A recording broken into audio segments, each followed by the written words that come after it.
Hi guys, and welcome back to another video game with powers. I'm Jake, and in today's video we are doing our chapter 4 battle prep for our Primal The Awakening community campaign. If this is your first time watching a battle prep video for us and kind of wondering what this is essentially this battle prep video is all of our rewards, our story scenario type things for the campaign of Primal The Awakening. And if you guys are not familiar, we have a Primal The Awakening community campaign going on within our community where all of you guys are going to be able to vote on the direction of the campaign. So this video also serves as that opportunity for you guys to visually see what you will be voting on. So the new quests that we unlock that you can partake in, the new forges and all of our rewards we unlock, and the things that you can craft coming up. So that is the purpose of these battle prep videos. So let's go ahead and jump right in. So where we last left off, we partook in quest number 3, the Roar of the Sea there,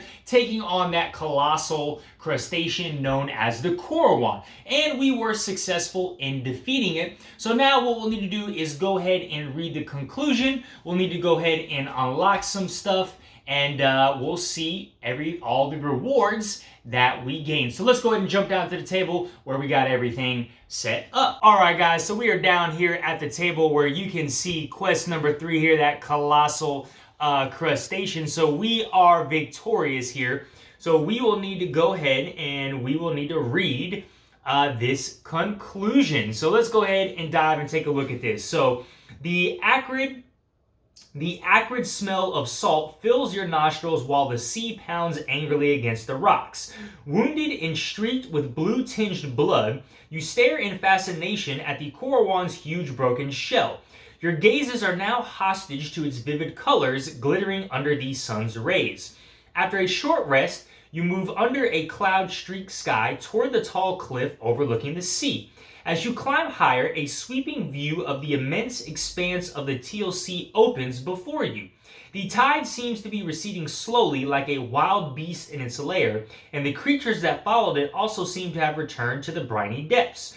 That view over the desolate coastline marred by the violence of the sea will be forever fixed in your mind, and a feeling that hangs somewhere between the calm and the storm.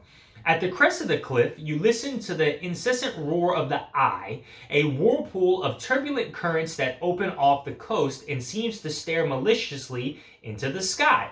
This watery vortex has whipped the sea into a frenzy, causing tidal waves and coastal storms that thicken into a fog so dense that it completely shrouds the horizon. One thought occupies your mind. Has the wrath of the sea summoned the beasts? Or has the sea simply responded to their fury? We got our quest rewards here on page 106. All right, so we got our quest rewards here on page 106. So we will unlock the Coral Forge card. Each player is going to gain the following crafting and plant resources here. And then we will gain the achievement Calm of the Sea. All right, I've already done this on our little sheet over here. And then lastly, we have our Corwan Blood Vision. So we have taken this head of the Corwan back to our Seeker here, and he's going to have a vision. So let's see what this bad boy says. In the lagoon, coral trees grow to form a labyrinth of red paths through the turquoise water. A tall tower made of pearl guards the light that shines on the promontory. There are some houses as white as seashells nestled serenely behind the tower. The light from the tower illuminates the sea at its feet, which slowly retreats. The lagoon dries up, the corals turn gray, and the distant rumbling of a boiling sea gets stronger and stronger. A wall of black advances quickly and begins to assault the promontory. It bites at it, breaking off chunks of the headland until the tower collapses. Powerful fins, claws, and sharp tusks can be seen moving in the water that flows voraciously into the houses. Thick, hungry tentacles emerge from the water and drag everything they find down into the abyss. Interesting. I wonder if this giant kraken, what it seems like, is the actual eye here. All right. So let's go ahead and show you guys what I've done here. So taking a look at our boards here, I have updated with the scales, all of our resources, boom, boom, boom. And then I went over to our campaign sheet. We have finished quest number 3. We're on quest number 4 now. We have unlocked the Coral Forge. We have defeated the Corwan, and we have unlocked the achievement, the Calm of the Sea. So here is our Coral Forge and the things that we can unlock from it, right? So we have the Tidal Wave weapon, the Ocean Gun, Reef-bound Helm, Reef-bound Plate, Coral Trident, and Gauntlets of the Shell Blade. And I'm going to come to this forge here in just a second. Alrighty, let's go ahead and jump right into Chapter 4, okay? Let's see. You guys should be able to see this, and we will just follow along with my little pen here. So in the tent, the air is permeated with the fragrant flumes spiraling out of the braziers. A soft murmur runs through the other hunting squads sitting on the mats. They are waiting like you, summoned to hear Niall, the Prime Seeker's report, who is head of the research teams. As the commander had predicted, he survived and returned to Alberia after his expedition had been given up for lost in the valleys of Voltaire. Apparently, they found the ruins of ancient civilizations, you hear some of the hunters discussing among themselves. So it's true then. Diarrhea was inhabited in the past, they whisper. In the front row, Reggie and the garrison captains wait in silence, their faces look tense. Finally, Niall makes his entrance from behind a tapestry. His sky blue robe covers his seeker's uniform. He ties back his long black hair, adjusts the glasses on his nose, and begins reading his report on the findings of his research group. I would like to thank the captains and the commander for convening this meeting and for granting me a few minutes of your time, Niall starts off to general silence. Thanks to the latest missions, we were able to shed light on certain surprising aspects of the island's past, he says as he affixes a large map of the continent onto a wooden panel. Let me raise this up for you guys. All right. So it says, we believe that ancient civilizations had existed and lived here on Theria for over 1,000 years. They died out many centuries before our arrival and the foundation of Alberia. We have identified 3 main peoples which originated from the subdivision of a single older clan, he exclaims. Then he points with his open hand to the entire northern area between the Dragon Ridge Mountains and the Archaeum Vein Goldark mountain range. In this region, we have mainly found traces of a community known as the Zarka. These people controlled the Archaeum deposits from which they made statues, jewelry, and even musical instruments. The inscriptions we have translated suggest that these objects made of Archaeum were available to everyone, and their contemplation was part of a course of study in pursuit of knowledge and power. Continuing on to the western part of the continent, we identified several ruins that can be traced back to another major group, the Tekli, says Niall, his hand now hovering between the drawing of the Sunset Plains and the Crystal Plateau. I'll raise this up a little more. All right. It says, and finally, in the southern lands, we have discovered the remains of the Krismari civilization. He concludes, gesturing with a wave of his hand to the area south of the volcano, the riverlands, and the opposing Nizmaranga jungle. While we still know little about the Tekli people, we believe the Krismari worship the stars, the sky, as well as the sea. He says, then adds, what we find surprising, however, is that from what we can understand thus far, their knowledge on the subject far exceed our own. All right, back up top here, and a whole another area. Let's see, where were all these clans united under a single leader, or do you think they were at war with each other? One hunter asks. We found no traces of wars or battles between the clans. In fact, we were inclined to think that the cultures intermixed and were related in many ways, Niall replies. He then unrolls a piece of cloth on the table with several artifacts discovered by the seekers fascinated to it and continues. It seems that they use art to express their knowledge of and closeness with nature.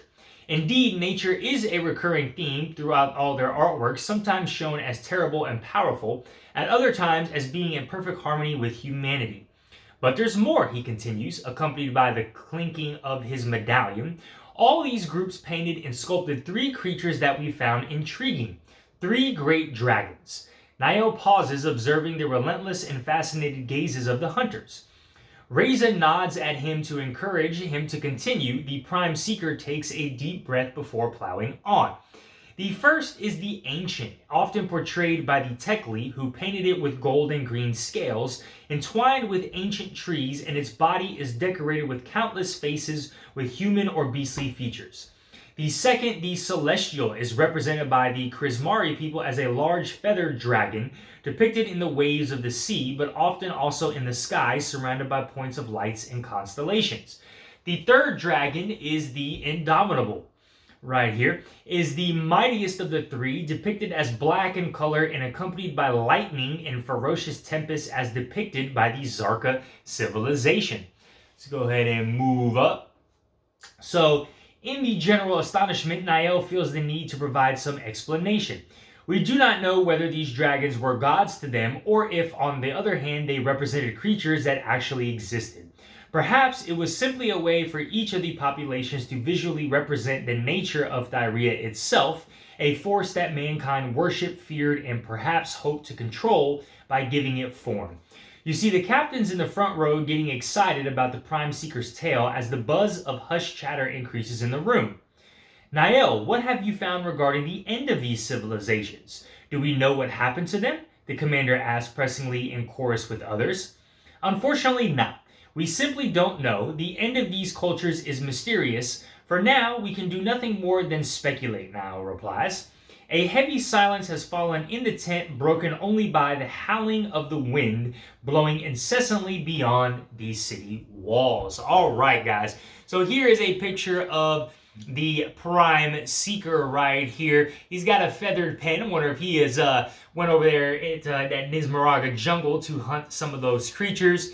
But he's got his tome right there of books, and then we got a bunch of stuff to unlock here. So let's go down the list, and then we'll do all these things one by one. So upgrade the Forge and Herbalist to level 2. Whoop, whoop. So now all of our forges will become level 2. We are unlocking quest 11. If we have the Goldark's people, unlock quest 7. Otherwise, unlock quest 8. If you have Calm the Sea, unlock quest 9. Quests 1, 2, 3, 4, and 5 expire. If we have the Nightmare expansion, Quest 31 expires. Feather expansion, if we have Poison of the Pazis, we unlock reward card 25, and both copies of that. Venom expansion, Quest 41 expires. Ice expansion, Quest 46 expires. All right, so we will go to the top here. So upgrade the Forge and Herbalist to level 2, all right? So we have now unlocked all of the level 2, and actually let me raise this up just a smidge there. All right, so we have now unlocked all forges level 2. So Ice Forge level 2, Fire Forge level 2, Feather Forge level 2, right? We have our Coral Forge level 2 and our Herbalist level 2. So now we have the ability to unlock and upgrade all of these our previous weapons. We can upgrade them, and now we can unlock level 2 stuff from our Coral Forge, all right? And the Forge will be the last thing that I'm going to go over today. All right, next thing, let's take a look at our quest board, okay? We have our quest board right here, and we need to unlock some stuff. So we are unlocking quest number 11, all right? So this is the City of Remembrance. So Niall survived in the Waltire wilderness on his journey home. He spotted an ancient structure carved into the rock along the slopes of the volcano. According to him, a Karja prowls the area, preventing any attempt to explore those ruins. So the Karja is coming out there, all right? If we own the Goldark's people, which we do not, so we will unlock quest number 8. So we have the Iron Eater. A research base was established in the north to study the phenomena of the everlasting storm, but a bloodthirsty monster is making the territory dangerous for seekers. A team of hunters must set off to protect the outpost. So this is going to be a metal. The Karja was fire there. All right, if we have Calm the Sea, unlock quest 9. All right, so here is quest number 9. The Cave of Stars. So in the Riverlands, the tide has retreated, and the rumors gathered from the survivors in the area speak of long submerged underground cave that is now accessible. The seekers believe it may be an ancient Krismari site. So we have the Cave of the Stars right there. All right, quest 1, 2, 3, 4, and 5 expire. So quest 1 is gone, quest 2 is gone. These have expired. All right, Nightmare expansion, quest 31, we don't have that. Feather expansion, we unlock. Quest reward 25, both copies of these, which looks to be a potion, the Netherist. So we can consume this to choose a color, reduce the stamina cost of any cards of that color you play this round by 1. All right, and we have 2 copies of these potions. Venom Expansion, quest number 41 expires. All right, and Ice Expansion 46 expires. All right, so these are our new available quests that we have to go on here, guys. We have 8, 9, and 10. So Coral, Fire, and Metal. All right, let me go ahead and update these on the campaign sheet. So taking a look at our campaign sheet here, right, we are in chapter 4. Quest 1 expires, quest 2 expires. We have unlocked quest 8, we have unlocked quest 9, and we have unlocked quest 11. Quest 41 expires as well. I did Calm with the Sea. Herbalist is going to be level 2, and Forge is level 2. All right, so we are up to date. So the very last thing we need to do, guys, here is take a look at our level 2 Forge for the Coral here. So let's see what we unlocked, and I'll put this over here to the side. So the first thing we have available to craft is these level 2 Tidal Blades. So 4 red, 6 blue, 6 yellow, 4 green. All right, when I chain a card, remove 1 struggle or recycle 1. It's going to do 6 base damage. So recycle 1 is basically I discard a card to draw another card. All right, I don't know why my camera is so glary right now, or like fuzzy. It looks like there's a fuzzy look with the light. All right, the next we have the Ocean Gun here. All right, so we got the if it wants to come in frame, the Ocean Gun.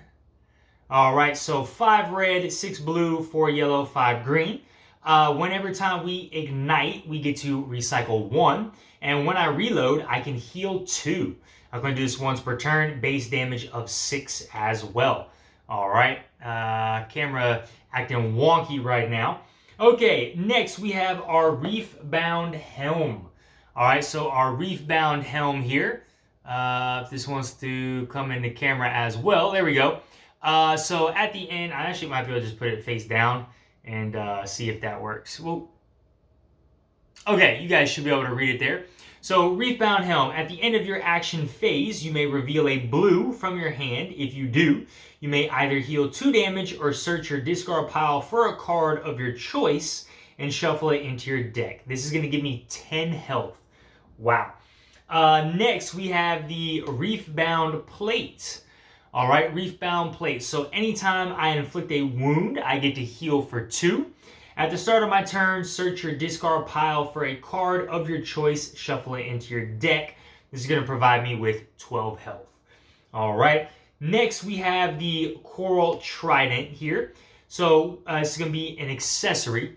So when you deal damage to the monster through a riding check, increase that damage by 4.